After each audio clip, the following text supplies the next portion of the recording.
L'Exode, chapitre 38. Il fit l'autel des holocaustes de bois d'acacia. Sa longueur était de 5 coudées et sa largeur de 5 coudées. Il était carré et sa hauteur était de 3 coudées. Il fit aux 4 coins des cornes qui sortaient de l'autel et il les couvrit d'airain. Il fit tous les ustensiles de l'autel, les cendriers, les pelles, les bassins, les fourchettes et les brasiers. Il fit d'airain tous ses ustensiles. Il fit pour l'autel une grille d'airain, en forme de treillis, qu'il plaça au-dessous du rebord de l'autel, à partir du bas, jusqu'à la moitié de la hauteur de l'autel.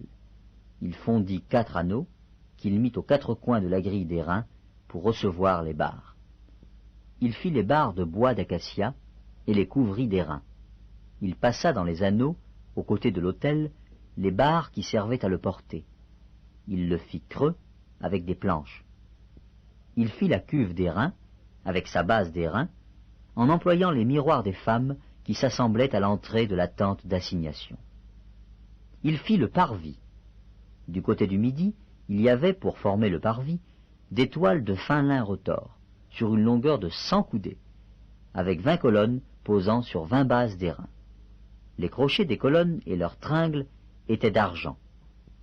Du côté du nord, il y avait 100 coudées de toile, avec 20 colonnes et leurs 20 bases d'airain.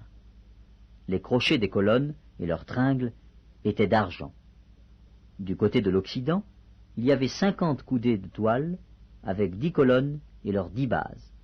Les crochets des colonnes et leurs tringles étaient d'argent.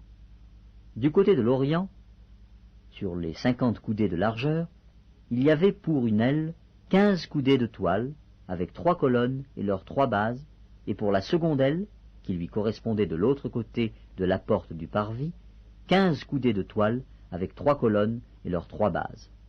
Toutes les toiles formant l'enceinte du parvis étaient de fin lin retors. Les bases pour les colonnes étaient d'airain, les crochets des colonnes et leurs tringles étaient d'argent, et leurs chapiteaux étaient couverts d'argent. Toutes les colonnes du parvis étaient jointes par des tringles d'argent. Le rideau de la porte du parvis était un ouvrage de broderie en fil bleu, pourpre et cramoisi, et en fin lin retors. Il avait une longueur de 20 coudées, et sa hauteur était de 5 coudées, comme la largeur des toiles du parvis. Ces 4 colonnes et leurs 4 bases étaient d'airain. Les crochets et leurs tringles étaient d'argent, et leurs chapiteaux étaient couverts d'argent. Tous les pieux de l'enceinte du tabernacle et du parvis étaient d'airain. Voici les comptes du tabernacle d'assignation, révisés, d'après l'ordre de Moïse, par les soins des Lévites, sous la direction d'Ithamar, fils du sacrificateur Aaron.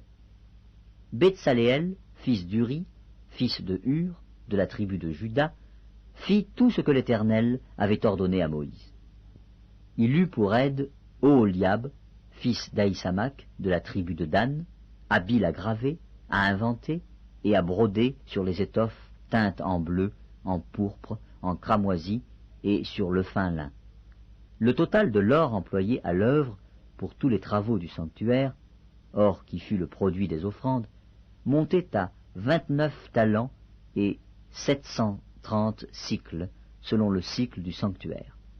L'argent de ceux de l'assemblée, dont on fit le dénombrement, montait à 100 talents et 1775 cycles, selon le cycle du sanctuaire. C'était un demi-cycle par tête, la moitié d'un cycle, selon le cycle du sanctuaire, pour chaque homme compris dans le dénombrement, depuis l'âge de 20 ans et au-dessus, soit pour 603 550 hommes. Les 100 talents d'argent servirent à fondre les bases du sanctuaire et les bases du voile, 100 bases pour les 100 talents, 1 talent par base. Et avec les 1775 cycles, on fit les crochets et les tringles pour les colonnes, et on couvrit les chapiteaux. L'airain des offrandes montait à 70 talents et 2400 cycles. On en fit les bases de l'entrée de la tente d'assignation. L'autel d'airain avec sa grille et tous les ustensiles de l'autel, les bases du parvis tout autour et les bases de la porte du parvis, et tous les pieux de l'enceinte du tabernacle et du parvis.